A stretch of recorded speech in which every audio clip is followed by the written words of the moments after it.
become world champion. Yeah, I think for Dominic, the only uncertainty in that was to see whether or not he'd be getting an opportunity to move up to a superbike, maybe with Honda. He has been a test rider for their superbike program in the past, but that didn't come to fruition. So sticking around for another year in the super sport class. That big change next year, it's going to be interesting to see where he shakes out on the Yamaha R6 compared to some of those new bikes coming in. Now, the two most recent rounds in Portimao and San Juan, he hasn't looked quite the dominant force that he had at stages this season. Now, clearly it was always going to be difficult to keep up with that kind of winning run, but Dominic Egerter, now that he's freed from that championship pressure, you wonder whether he might be able to step up just a little bit further to the plate over the course of this weekend. The news for Philip Ertl, he of course joined Team Go 11, and it's a 2-year contract for him with which he steps up to the Superbike World Champion, and he'll be replacing the outgoing Chaz Davies, who retires from World SBK at the end of 2021. Golden opportunity for Philip Ertl, and it's a good job that it hasn't been the last couple of weeks that he's been scratching around for a contract, because after his two most recent rounds, that might have been a more difficult task. Yeah, and for Ertl, he's done a good job since moving across from the Grand Prix paddock to the Super Sport class last year.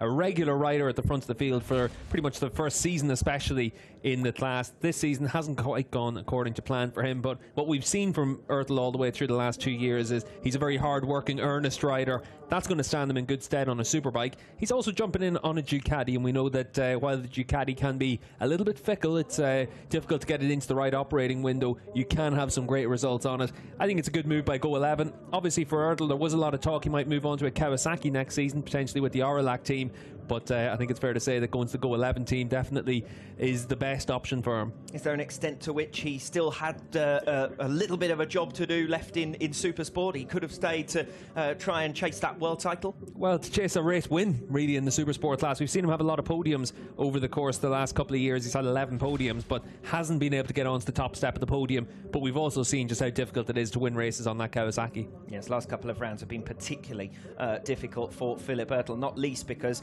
his teammate Chanon Chu had a really good round last time out in Argentina, and Ertl was struggling down the order. As far as the championship pecking order is concerned, it's Dominic Egerter who leads the way ahead of Stephen Odendahl and Manuel Gonzalez. Then it's Philip Ertl and Jules Cluzel. Well, we were always going to get images of Galang Hendra Pratama this weekend. He missed the Argentinian round last time out. Wasn't going to miss this one, was he? Yeah, I think it's fair to say that we're going to see more of Hendra than we saw all the way through the season so far on screen. But the number 55, he was down the order in yesterday's practice session, 17th fastest. Needs to find about 2.5 seconds to get closer to the pace of Krummenacher and his teammate Dominic Egerter. But let's wait and see how he can do in front of a home crowd this weekend. Galang Hendra Pratama with a little bit of a job to do actually as well for the team, because we've got a team's title, the team's award in the SBK paddock to be settled over the course of this round, and that's still not yet fully determined. So we wait to find out over the course of this weekend whether Galang